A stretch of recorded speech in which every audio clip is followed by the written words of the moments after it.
Hi, welcome to Power Secrets. I'm Peter Murphy from PerformaxGolf. I've taught in over 10 countries around the world, teaching seminars to some of the best players that play in all the major tours. And today we'd like to help you increase your distance. And I have my friend and student here, Nyle Pruitt, to help you do that. Hi, I'm Nyle Pruitt, three-time RE/MAX World Long Drive Championship finalist. I finished number 4 in 06 and number 5 in 07 on the Long Drivers of America official money list. And I'm going to show you some of my secrets on how to hit the ball 20 to 30 yards farther. Okay, the first thing you got to do if you want to hit the ball far is you got to have a stable base. You got to have solid foundation. You got to have a good setup, a good solid base. Power starts from the ground up. You've got to set up to the ball, have a nice stable base in order to hit the golf ball a long ways, to execute the unwinding of the golf swing. You got to have your feet in solid position to where you're not leaning forward, you're not back on your heels. You got to have a nice stable base. You want your body, your shoulders, your hips aligned at the target.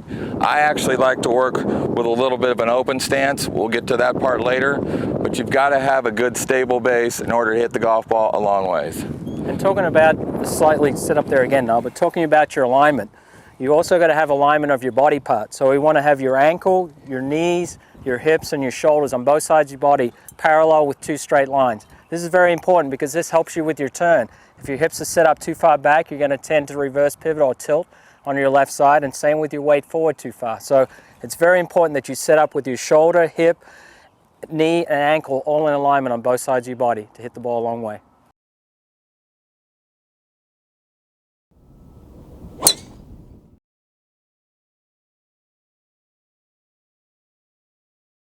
All right, next is flexibility and width. If you want to hit the golf ball a long ways, a lot of myths are out there that you've got to have the big bulky muscles to hit the golf ball a long ways. It's actually not true. You've got to have flexibility to hit the golf ball a long ways. And you've also got to create width in the golf swing. What I mean by that is you've got to be flexible, you've got to be able to extend and create width. A lot of tour players say that you got to keep your right elbow tucked in to your pec as you create that extension. My belief is if you want to hit the golf ball a long ways, you've got to create that width, but you've also got to create that separation and keep that right elbow in. You can keep it in without keeping it tucked against your body, but you've got to create that width. And when you create that width, you've got to have flexibility in your golf swing to create that width so you can get in a powerful hitting position. You see a lot of amateur players get what I call the alligator arm. They get in here, they get stuck in here, it's a power loss. You've got to be flexible and you've got to create width. Create width from here to the sternum. Very important to do that if you want to hit the golf ball a long ways. So as you take the club away, keep that right elbow in, get that good extension, get that good flexibility, create that width, and you're going to hit the golf ball a long ways. But as you do that, you don't want to allow your body to move laterally to the right and get your weight over your right foot. You want to extend, you want to keep that right knee inside of your right foot, create that width, create that extension. What you want to do, get that left knee extended out, get that left knee out, that right hip in, allow you to get that flexibility, create that width in the swing that you like, get in a nice hitting position. Very important to do that. Okay, the next point we're going to talk about is the X factor and body separation. And what Niall's going to demonstrate for you here is how to get your shoulders to turn a lot more than what your hip rotation would be in your golf swing. This is really critical because this helps you set yourself up with a downswing in terms of being able to store your power and come from the inside and allow you to get extra distance as you're approaching the golf ball. So I'm going to get Nyle to sit up for us here, and we're just going to talk a little bit about how you need to turn and the way you need to turn.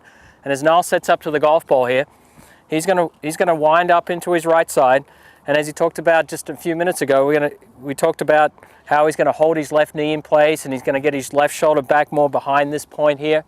This helps him with getting tremendous coil and flexibility is needed to get this into his right side, but also it's going to help him store this power on the downswing. And now, you know, when you feel that motion right there, what do you feel is going to happen when you start back down from that position?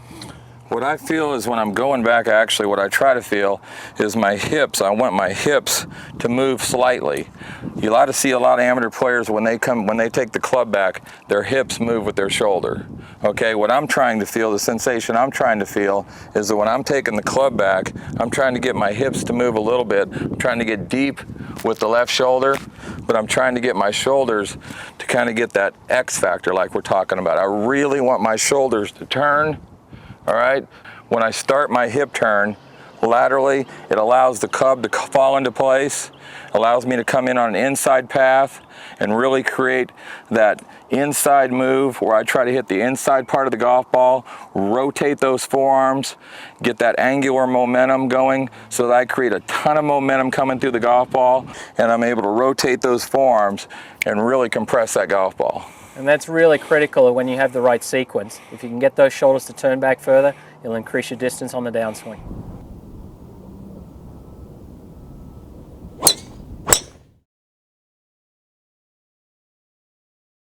We're going to talk about next is about your position at the top. And what I mean by that is we're going to look at your wrist position at the top of your golf swing. What we need you to do is we need to make sure that when you get up here to the top of your swing, getting the back of this left hand and our left arm in line so this wrist is nice and flat right here. And we need that wrist flat so we can allow the club to come in a lot more shallow. If we get the wrist in this position, where it's a lot more cupped, that's going to bring the club down a lot steeper and a lot more upright. So what we're looking for is get the back of this left hand flat in line with your forearm at the top of your swing. If you can get that wrist flatter at the top, it's going to allow that club to come down a lot more shallow.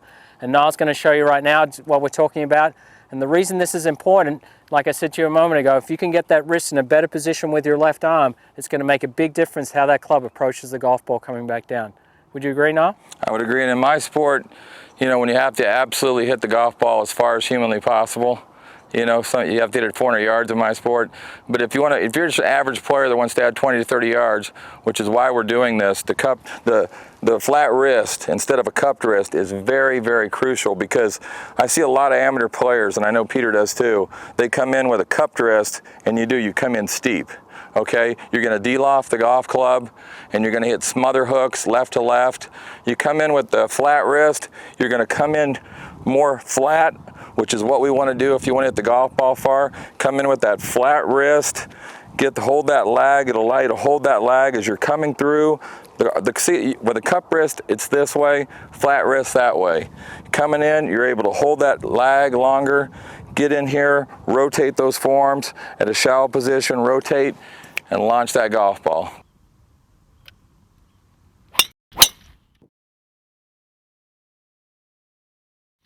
Okay, this next one is a very, very important move that I use to get those extra yards. It's called the power move. It's what I term as the power move. I see a lot of amateur golfers, they get to the top of their golf swing and they start their hips or they start their hands outside, and that's power loss. What I try to do when I get to the top of my swing, right before I get to the top of the swing, and you see a lot of good players on tour do this, a lot of the most powerful hitters on tour do this. They get to the top of the swing as the club's still going back, right before it reaches its peak, their hips start. So what I'm trying to say, the club's going back, as it's still going back, a split second before it stops, their hips go laterally. Okay, that's the power move. It's a very important move. What that does is allow you to get to the top, start your transition, your hands fall into a solid hitting position, which allows you to come through with the flat wrist like we were talking, coming in from a shallow plane and able to release and create that power that we're trying to do. Like I say, it's a very, very important and vital to make this move. Like I say again, to get to the top, as the club's reaching its stopping point, you don't want the club to stop. Okay, a lot of people say you want to pause at the top and then start your lower body, which is called the sequence, the unwinding of the torso, hips, arms, and shoulders. What you want to do right when you get to the top is the club's moving, start those hips, allows the clubs to fall into a good solid hitting position where you're able to rotate those forearms and really compress that golf ball. Here we go, here's how it's done. Again, stable base, open stance. Going to try to come in from the inside, hit the inside of the ball, rotate those forearms, and execute the power move.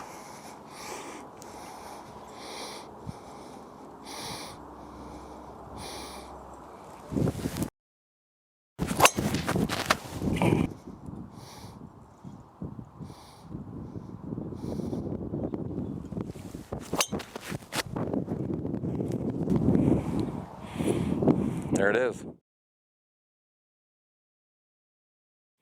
All right, the next part of this is the inside path, which is very, very, very important, coming in on the right path to the golf ball. Earlier, I talked about playing with an open stance, okay? This goes with what I like to hit a draw, okay?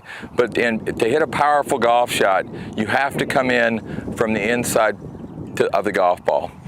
A way to remember this, put your whatever golf ball you use down, take it, instead of placing it straight on, turn it to the side just a little bit. So the label of the ball is facing an inside path, okay?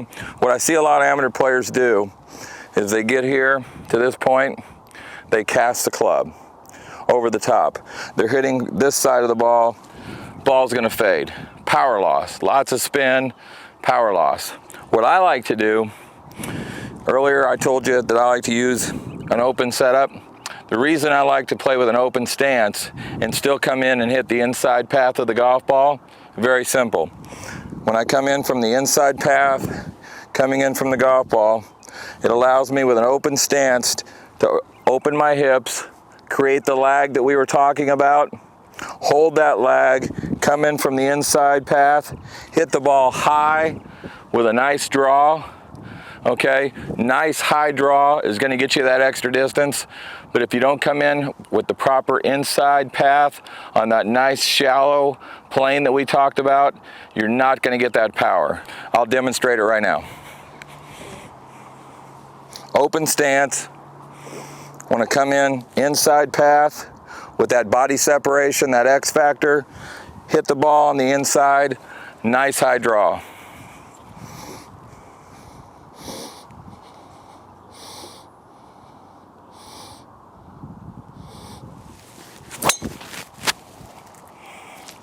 That one was pretty good right there. Nice high draw, open stance. It is a myth that if you play with an open stance, you're gonna hit a fade. A lot of people have told you that if you have an open stance, you're gonna hit a fade. Not true. Some of the most powerful hitters on our tour play with an open stance so they can come in that inside position, get those hips turning towards the target, create that momentum, and really lay it on the golf ball and be powerful. And that's what we're trying to do. Okay, and it's not just demonstrated a moment ago when he hit that last shot. You know, we're talking about the power move from the top. And what that's doing is actually creating lag on the golf club, and it's creating load on the shaft. And what we mean by that is, obviously when he's changing direction, this shaft is now flexing more as it starts down from the top. And your objective as you're coming back down is to try and hold on to that lag as long as possible. And to do that, you've got to hold the angle in your left hand as hard as you can coming down. There's going to be a force created on the club as your arms and your body's turning that's going to force the club head to try and swing out and away from you. And your objective is to hold that angle in your left hand as long as possible. I'm going to get Nyle to demonstrate this by hitting another golf ball here, but what he's going to try and do as he starts down, he's going to hold the angle in his left hand. He's going to allow the centripetal force of the club as he's rotationally turning his arms coming in, that's going to force the club to release. But his objective is to try and hold the lag in the shaft as long as possible, and that's what's going to create the power down at the bottom. So Nyle, can you go ahead and hit another shot? Yeah, and I will add to that too that a lot of amateur players don't do that. I mean, the technology that's evolved over the last 20 years, the average female and male handicap hasn't changed over the last 20 years. And the reason why, in my opinion, is that people aren't utilizing the lag and the transfer of power in the shaft to utilize that technology. So it's very important to hold the lag and utilize that power transfer in the shaft. So I'll demonstrate again. Go ahead.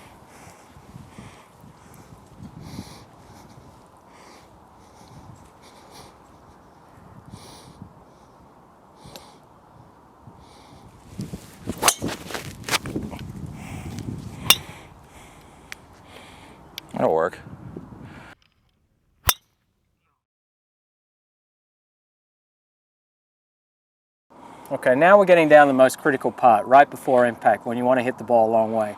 We've talked about how to get the power move from the top of the swing and how to create lag and load in the shaft as you're coming into the ball by holding that angle in your left hand. Now we're going to talk about how the club needs to release. The way it releases is not only through the turning of the body, but also the turning of the forearms. This creates a force on the shaft that your hands can't control. And what I'm going to get Nyle to demonstrate here is he's going to swing up to the top for me, and as he starts back down, what he's going to try and do is he's going to try and hold this angle in his hands, and he's going to rotate his forearms as hard as possible. So as he comes back down here into the golf ball, as he continues to rotate that club against my hands right here, and you can see here with just the angle built in the shaft, the rotation of the forearms against the pressure of my leg there, that's the force that's going to be created at impact. That's what we're looking for to get that club and your left arm and hand right in line to compress the golf ball. Not only do you have to look for speed in your swing, but you have to look for good compression. Compression is the number one thing that creates more club head speed. With the use of club head speed, creates more ball speed in your golf swing. So if we can get those 2 points together, obviously by using the force of the forearms, it creates a force on the shaft that creates more compression. That'll give you more distance. Absolutely. And Nyle's been working on something like this, for a long time, and this is one of the major reasons why he hits the ball over 400 yards.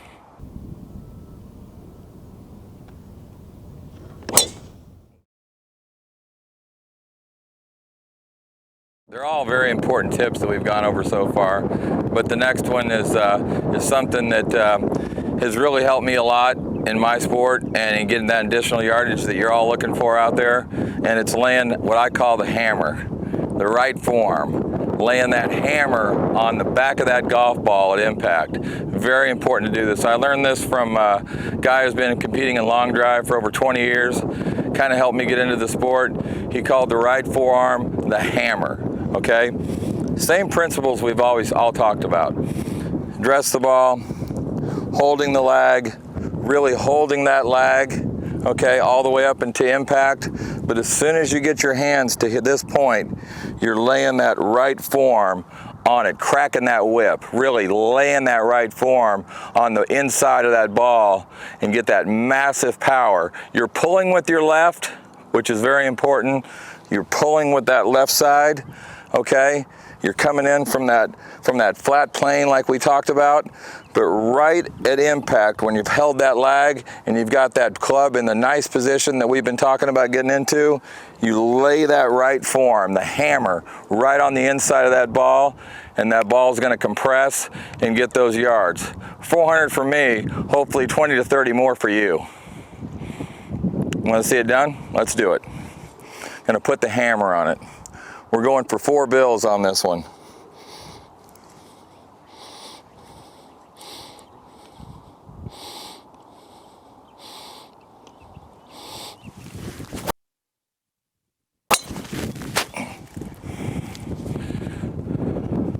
Nice position. Coming in from that inside position, holding that lag, cracking that whip, and putting that hammer on the back of the ball. That's going to get you 20 to 30 extra yards, guaranteed.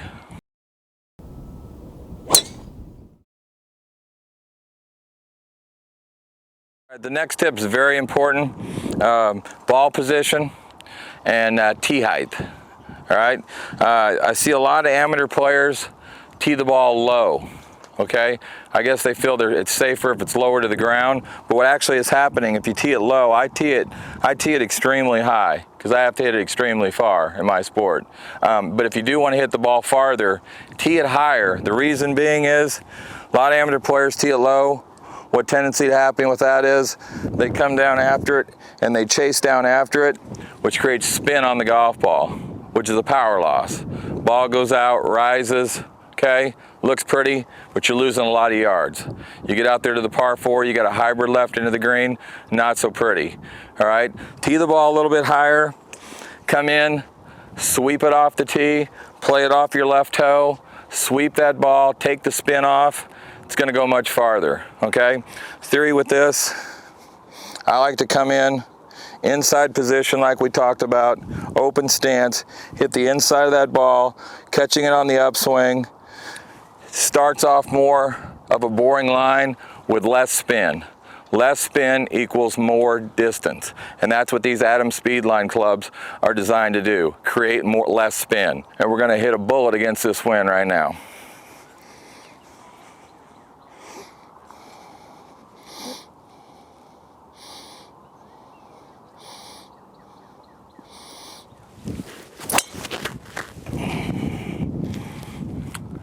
That's what we're looking for right there. That 20 to 30 yards we're looking for. It might have been 40 actually. I hit that one pretty good. Hi everybody, Nyle the Nyle Pruitt again with the Nutrition Power Secret. This could be one of the most important things that golfers don't talk about or address while they're on the golf course. Everybody wants to swing hard, hit the ball solid, and hit it a long ways, but this could be one of the keys. I don't know if you ever watched the PGA Tour telecast at all, but some of the top players in the world, when they're out playing golf, are always reaching into their bag for some little goodies, okay? They're always eating food, going to their bag, grabbing a drink while they're visualizing what they're trying to do. They're trying to stay focused. Take a little drink of your favorite drink. This happens to be pomegranate juice and Pedialyte. May sound funny, but Pedialyte is a great electrolyte replacement. A lot of world-class athletes drink Pedialyte. In fact, a football team, NFL football team, drinks this on the sidelines during their games. It is a great way to stay hydrated throughout the round. Great form of energy, something that I use all the time during my rounds. What you just saw me eat is actually protein. When I'm out hitting golf balls a long ways or playing recreation golf, or even guys on the PGA Tour for that matter, they're always grazing, always eating every 2 to 3 holes. What I'm eating right now is almond, Brazil nuts, pumpkin seeds, and dates. They're all a good source of protein. Dates act as a kind of an injector to get the protein into my body faster, which is going to keep a sustained amount of energy, which is very important. If you watch the PGA Tour cast, the best player in the world is always eating food during his round, trying to keep his energy levels up so he doesn't have those energy spikes. Some of the energy bars that you see at the 19th hole are nothing more than candy bars. They're full of sugar. They're going to give you energy spikes, which is going to make you tired by the end of your round. What we're looking for is sustained power throughout the round so we can get those 20 to 30 extra yards of distance that we're looking for. I'll demonstrate.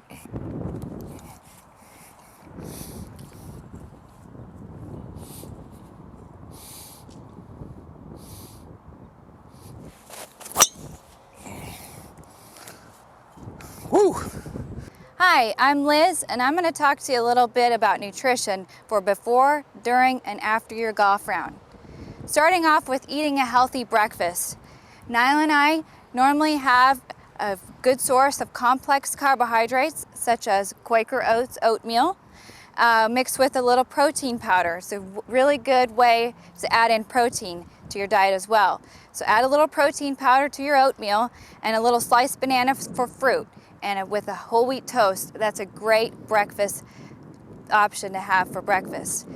After you eat breakfast, I highly recommend that you pack a cooler. Packing a cooler is essential. Just like putting your clubs in the car to go for your round, you need to pack a cooler. It is so important that you focus on your nutrition because you're fueling your body for peak performance. So I'm going to talk a little bit about what we pack in our cooler. Starting off, healthy fruit. Bananas are a great source of potassium, really good for athletes. Avoid muscle cramping. Potassium is great for that. Apples and any fruit that you can have grazing throughout your round. The more fruit you can have, the better. Highly recommend fruit. Drinking lots of water. I recommend that you try to drink 2 liters of water a day. It's very, very good that you keep hydrated. It helps you keep your mental clarity and your focus for sustained energy. Also, I'm going to talk to you a little bit about the trail mix. This is a great option that Nyle eats on the round and during competitions. For maximum power, this is our recipe for our energy trail mix.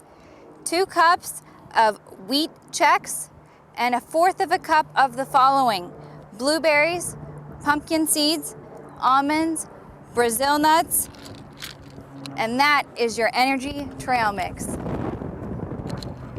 Extra power, extra 20, 30 yards, always be grazing.